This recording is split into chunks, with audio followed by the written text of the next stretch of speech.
I would say, first of all, there are a lot of good resources. There are these various different clubs in society. There's a lot of good stuff on the internet and so on. But I would go further than that. I would say for those who are currently supporting panels and wind turbines, they should explain to us the full life cycle cost, just as you have to do for nuclear.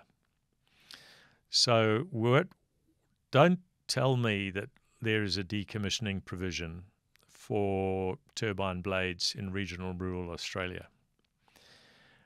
Tell me which authority, not the bank, not the bucket of money in the bank, which authority, should that turbine company fail, or should the operator fail, or should there be a problem at the fence and it all turns to custard, which federal authority and which state or territory authority is taking responsibility for the decommissioning of those wind turbines, the safe decommissioning of those blades, and the final disposal or reprocessing of the blades of those wind turbines?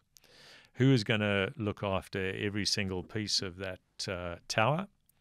Who is going to take the 1,500 to 2,500 tons of concrete out of the ground? Who is going to dig up the cable under the ground, which is disrupting the burrowing animals that live along those ridges, and to take up those cables when those wind turbines are no longer there, and to reprocess those very high valuable DC cables that link up all of those wind turbines? Who's going to decommission the digital inverters at the fence and make sure that those are safely disposed of?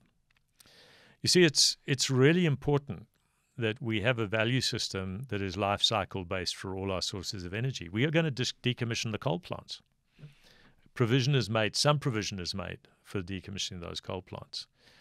I have been thinking, and I think it's important, that for the solar panels on my roof, I should be making sure that there is a decommissioning provision in the Paterson family budget, that when those panels come to the end of their life, if I'm still living in that house and I decide not to have solar panels because I now have nuclear power and electrons are cheap, that I can make sure that I safely take those solar panels off the roof and give them to a responsible final authority to dispose of them and make sure that they're reprocessed. That's sort of my personal moral hazard. Would I do that? I'm already thinking about it.